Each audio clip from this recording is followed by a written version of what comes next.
Hi guys, how are we doing? So today I wanted to talk about the absolute state of British politics. So honestly, I think the problem is really with the Labour Party right now because the Labour Party are losing many members every single day. I've heard there might be problems with funding, and generally there's a lot of the Labour Party is in disarray generally. So I wanted to talk about why that is, and this would be a good primer if you're interested in British politics. I've been following British politics for absolutely years, and I think the problem with Labour Party really started back in 2007 when Tony Blair won the biggest election victory in, I think, forever. He became the youngest prime minister in 100 years, and he was filled with new ideas, really ideas inspired by Bill Clinton. Ideas of a sort of neoliberal country where Britain would be outward facing and it would be all about education, education, education. It would bring a lot of people into the country, and the idea was we could get away with boom and bust. No more boom and bust. That was all a thing of the past because the new economics of Labour would keep the country growing. You know, the government could put loads of money into industry. People would be paid to go to college and university. You know, we could create this new sort of incredible country, and it was really exciting. Now, I remember back, people were really intrigued by Tony Blair. Um, this sort of young guy with new ideas, and of course, it turned out to be a bit of a disaster. Tony Blair got us into Iraq and Afghanistan, which obviously haven't turned out too great. And a lot of what got us into those wars was actually based on lies, the dodgy dossier. This really destroyed a lot of the trust people had in Tony Blair, but generally in politics, politicians, and it's led to all kinds of problems, really. We've currently had the Conservatives in for, I believe it's been about 12 years. So after Tony Blair kind of stepped down, Gordon Brown took over for a while. Again, I think Tony Blair was in for about, the Labour Party was in power for a good 12 years, but people kind of came to really hate Tony Blair, right? He was kind of basically the embodiment of the elite, the privileged, the sort of technocrats who believed that their ideas could reform society into something, I don't know, perfect and wonderful, but it turned out to be a bit of a nightmare. And I think this is kind of indirectly what kind of drove Brexit at the same time. There's a lot of information here, so let's go slowly, I suppose, and chronologically. So, Tony Blair wins the election. Everyone thinks it's great. Tony Blair gets us into Iraq and Afghanistan, and that's basically based on a lie, which seems to be based on fabricated evidence, which no one seems to really talk about this anymore, but I suppose it was quite a long time ago. So that destroys a lot of the trust in politicians generally, although people have never really trusted politicians that much. But ever since then, the Labour Party has had a problem because there are Blairites, people who want to really modernise the party and want to carry on with a sort of, I don't know, neoliberal sort of pro-business, really modern Britain agenda.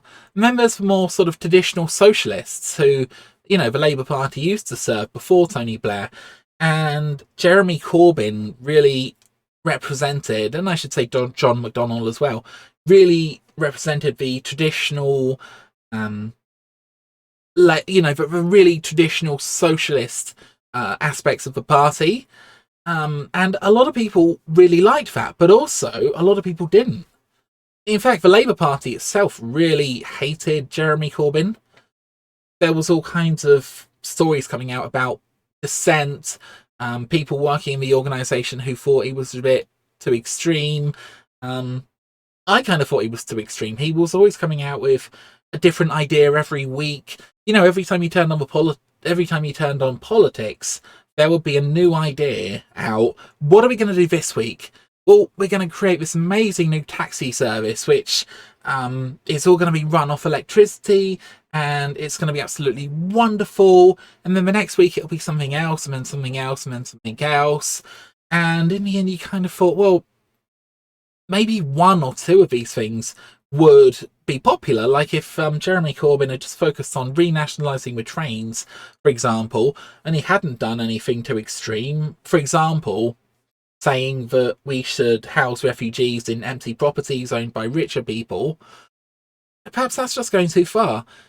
And it sounds like something that might be popular, but when you combine it with 100 other policies, it doesn't really work out that well, because people are kind of thinking, well, if he can just take properties, well, might they take my property if I'm not living in it for a week or for a month or something? So Tony Blair was very, very neoliberal, quite pro-war, quite interventionist, I suppose, in terms of Iraq and Afghanistan, and it really rubbed the socialists up the wrong way. When Corbyn got in, it kind of upset all the Blairites, who basically thought he was too far to the left, and now we have Keir Starmer in, who he kind of, I don't know, I think he's trying to walk a bit of a tightrope between the Blairites and the socialists. At the moment, I think he's purging a lot of the socialists from the party, so he's getting rid of all of them, and this is a real problem because they've lost an awful lot of members and an awful lot of funding, and the more radical end of the party are sort of leaving, and they don't really have anywhere to go. I mean, there's the Green Party, which, I don't know, one of the Green Party politicians recently said perhaps there should be a curfew on men after 6 o'clock, where men would not be allowed to leave the house. And you sort of hear that and you think, what? What? You're going to persecute men for no particular reason? Anyway, yeah, you want to go too far to the left. That really is too far to the left, if it even is left. I mean, it's just kind of crazy. So the Lib Dems have obviously exploded, and because the Lib Dems were working with the Conservatives, a lot of people are now thinking, well, the Lib Dems are actually quite right-wing. So, you know, the left-wing people in the Labour Party are not going to vote Lib Dems. So what do? Do they split into two different parties? Do they stay in the Labour Party and just kind of grit their teeth? They don't really have a place to go, as far as I know. So I almost wonder if Labour should split into two parties. But the problem is that because we have a first past the post electoral system where the person with the most votes wins, it would kind of mean if the moderate left and the far left were split into two different parties, they could never win electorally because there just probably wouldn't be enough votes. And you can talk about strategic voting, but people really don't a lot of the time. So we've got this weird situation where people don't want to vote for Keir Starmer because they kind of don't think he's really left enough. And I don't know, it's a complete mess. We've basically effectively got a one-party state because, I don't know, the Conservatives are kind of seen as a safe pair of hands. Last election, the Conservatives got twice as many working class votes as Labour did. That really tells you, if Labour's meant to be the party of the workers, which it isn't, it's failing because the workers aren't voting for it. So, yeah, do we have a one-party state now? I don't see how Labour's going to win, really, because Conservative voters are quite happy voting for Conservative. Even traditional Labour voters were voting for the Conservatives. Working class people like Boris Johnson, he's seen as someone who doesn't necessarily take himself too seriously. I don't know if people think he's competent or not, but he seems to kind of have the right ideas, I guess, or at least right enough that people will vote for him over Keir Starmer. So I don't know what's happening in British politics, but yeah, it's not healthy right now. I wonder if we should change the electoral system. I mean, we had a vote a few years ago where they were going to change the electoral system to be a bit more representative. But people like first past the post because you get the person you vote for overwhelmingly in each area. But of course, this means that the actual, well, it's problematic. Let's say 30% of people vote for Labour and everyone else basically votes for the Conservatives or other parties.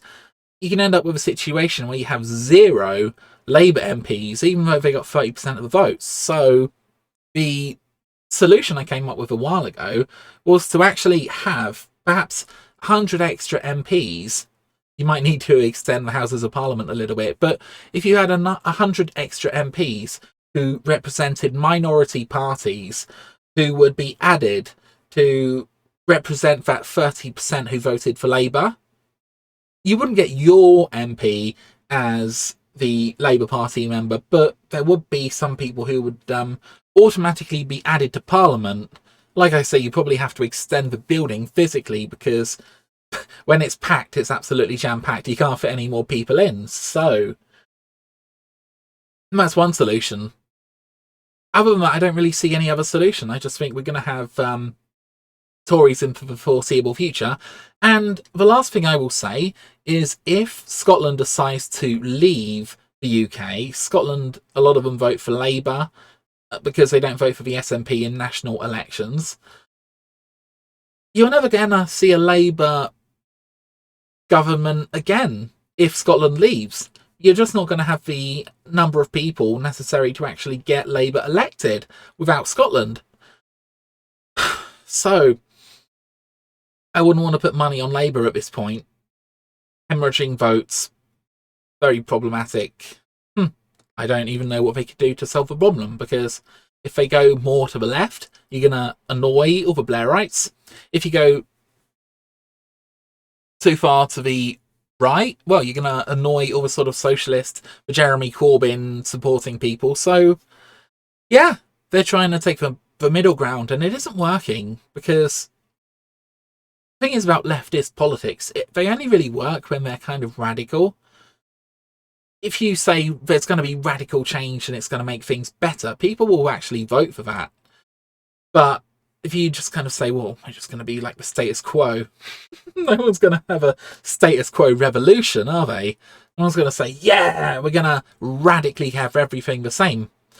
Anyway, that's all, guys. Hope you enjoyed the video. Speak to you soon. And sorry if it went on a bit long, but heck, I'm still learning.